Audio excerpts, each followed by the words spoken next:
इस मंच पर उपस्थित भारतीय जनता पार्टी के जिले के अध्यक्ष भाई विवेक पंडित साहू जी, इस चुनाव के लिए हमारे प्रभारी भाई संतोष पारिक जी, डॉक्टर कैलाश जाटव जी, हमारे वरिष्ठ नेता पंडित रमेश दुबे जी, भाई शेषराव यादव जी, श्री रमेश पोखली जी, ताराचंद बाबरिया को मैं पहचाने नहीं, दाढ़ी माड़ी रखी है इनने, हमारे धुआंधार नेता जो लोकसभा के चुनाव में बाल बाल ही बचे थे, किनारे पे रह के मामला गड़बड़ हो गया था, आदरणीय नत्थन सिंह कवरेती जी, नत्थन शाह जी, आदरणीय दौलत सिंह ठाकुर जी, आशीष ठाकुर जी हमारे युवा नेता, हरिशंकर जी, टीकाराम चंद्रवंशी जी, सविता गौतम जी, मोनू साहू जी, कांता श्रीमती कांता ठाकुर जी, उत्तम जी, मेरी दाई और पार्षद के हमारे सभी उम्मीदवारगण, हमारी बहनें, हमारे भाई और दमुआ के मेरे सभी आदरणीय बुजुर्गों, नौजवान भाइयों, माताओं, बहनों, भांजे भांजियों, दोनों हाथ जोड़ के आप सबको प्रणाम, आप सबको नमस्कार। बहुत दिनों बाद दमुआ आना हुआ है, आपकी याद भी बहुत आ रही थी,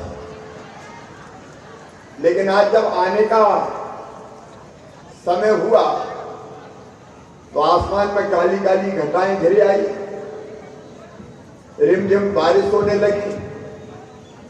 पायलट कह रहे थे कि थोड़ा मुश्किल मामला है।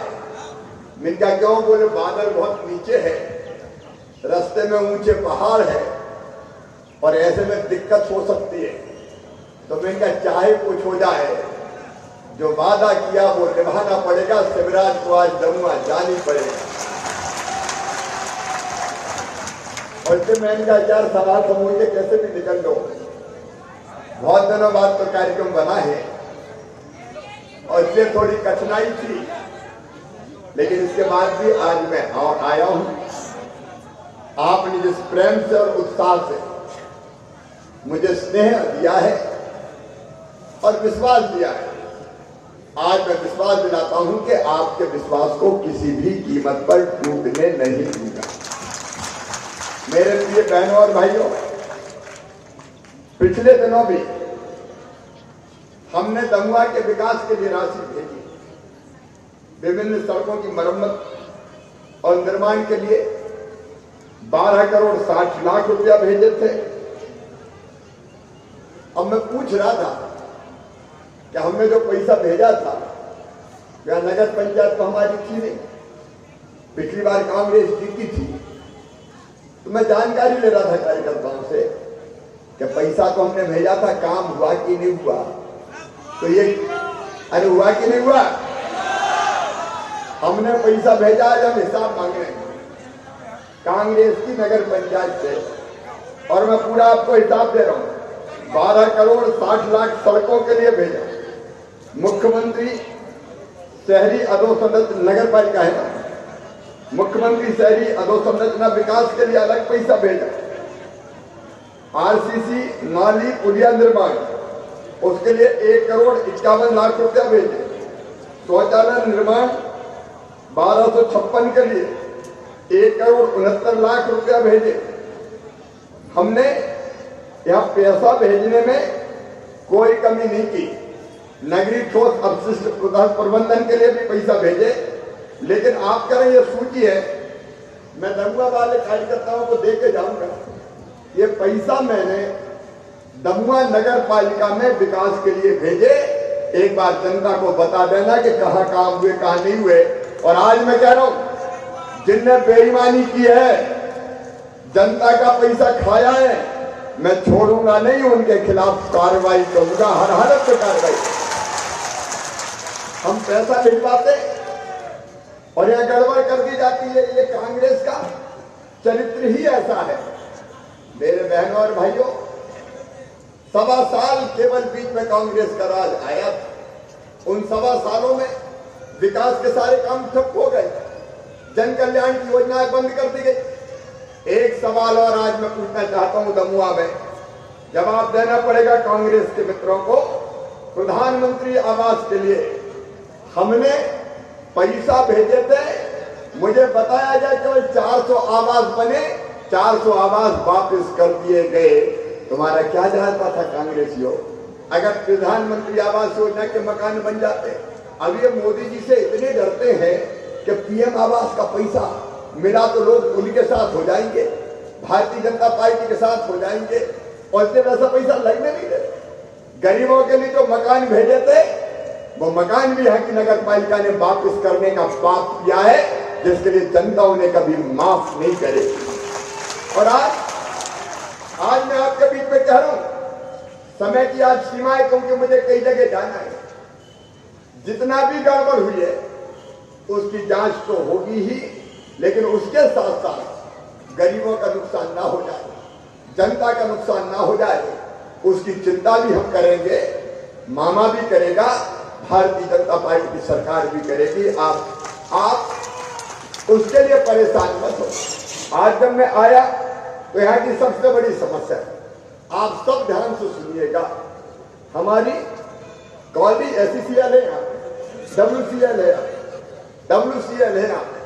अब कई वर्षों लोग यहाँ मकान बना कर रह रहे, कोयला भी निकल चुका है, जमीन पे अनेकों वर्षों से कब्जा है, लोगों ने मकान बना रखे। आगे जनता कहीं ना कहीं तो रहेगी, रहने का हक और रहने के लिए जमीन के टुकड़े का हक हर एक इंसान को है जो इस धरती पर पैदा हुआ है। और इसलिए आज मैं आपसे कह रहा हूं, जो जहां रह रहा है मकान बना के, उसका मकान किसी भी कीमत पर नहीं हटाया जाएगा, किसी भी कीमत पर नहीं हटाया जाएगा।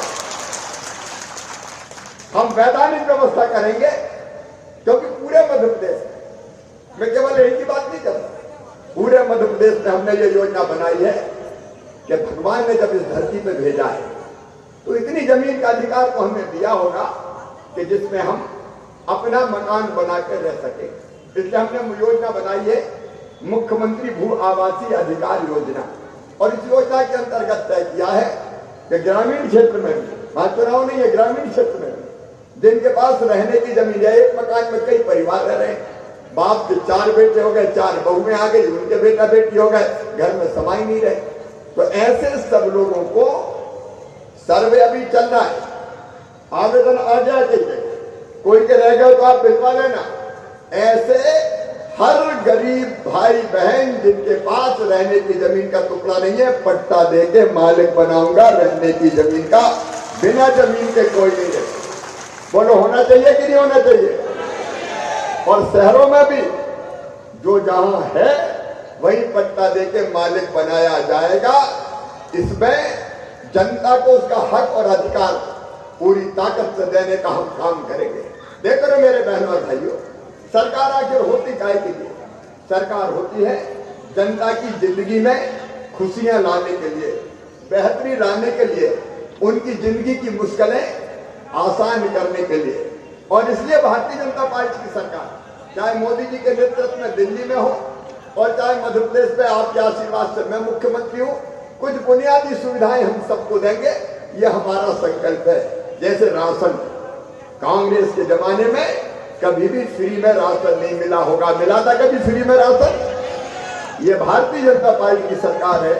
प्रधानमंत्री गरीब कल्याण अन्न योजना और मुख्यमंत्री अन्नपूर्णा योजना के अंतर्गत राशन देने का हम काम कर रहे हैं। और एक बात ये नेतृत्व सुन लें, पार्षद भाई के उम्मीदवार जैसे वो भी सुन लें, अगर कोई वंचित रह गया हो तो चुनाव के बाद यहाँ सीएम जनसेवा के अंतर्गत, अभियान के अंतर्गत शिविर लगेगा। अगर जायज गरीब कोई छूट गया हो तो नाम जुड़वाने के लिए आवेदन दिलवा देना, नाम जोड़ दूंगा, किसी को भूखा नहीं रहने देंगे, सबको राशन मिले, भूखे भजन ना होए गोपाला, धर लो अपनी कंठी माला, रोटी तो सबको चाहिए भैया। और इसलिए राशन मिल जाए। दूसरी चीज है मकान की, मैंने पट्टे की बात कही है। यहाँ प्रधानमंत्री आवास योजना के अंतर्गत जो मकान आए थे उसमें कांग्रेस की नगर पालिका ने अन्याय किया है, और इसलिए फिर से प्रधानमंत्री आवास योजना के मकान हम लेके आएंगे ताकि पट्टे पर गरीब अपने मकान भी बना सके। एक तीसरी चीज और कह रहा हूं, वो है बच्चों की पढ़ाई की व्यवस्था की। मैंने संबल योजना बनाई थी। मैं कमलनाथ जी से पूछना चाहता हूं, आपने मेरी संबल योजना क्यों बंद की? आप 1.25 साल सत्ता में रहे, आपने मेरी एक एक योजना बंद कर दी। आगे संबल योजना में क्या? मेरी बहनें बड़ी संख्या में बैठी है। मेरी बहनों, संबल योजना में हमने तय किया था कि अगर हमारी बहन बेटा बेटी को जन्म देगी तो जन्म देने के पहले उसको 4,000 रुपया और जन्म देने के बाद 12,000 रुपया देंगे, ताकि मजदूरी करने वाली बहन भी बेटा बेटी को जन्म देने के बाद घर पर रहकर आराम कर सके और बेटा बेटी को पाल सके। कमलनाथ जी, आपने संबल योजना बंद कर दी। मेरी बहनों, अब आपका भाई मुख्यमंत्री है, मैंने फिर से संबल योजना चालू कर दी है। बेटा बेटी के जन्म के पहले 4,000 और बाद में 12,000। अब संबल में भी इन्हें कई नाम काट दिए। ये मैं आपसे भी कह रहा हूं, जो हमारे नेता बैठे उनसे भी कह रहा हूं कि शिविर में संबल योजना के जो नाम कटे हैं उनके आवेदन भी दिलवाना। जिनके नाम कट गए हैं और जो पात्र है गरीब, उनके नाम मामा फिर से जुड़वाएगा और ये व्यवस्था फिर से करने का काम करेगा। दूसरी बात, मेरे भांजे भाइयों की पढ़ाई लिखाई, आप चिंता मत कर। मैं देता था 12वीं में अगर 75% नंबर लाते थे तो बच्चों को लैपटॉप। कमलनाथ जी ने वो भी बंद कर दिया। अभी 3 तारीख को 12वीं क्लास में जिनके 75% नंबर आए हैं उन सबको 25-25 हजार रुपया फिर मामा देगा।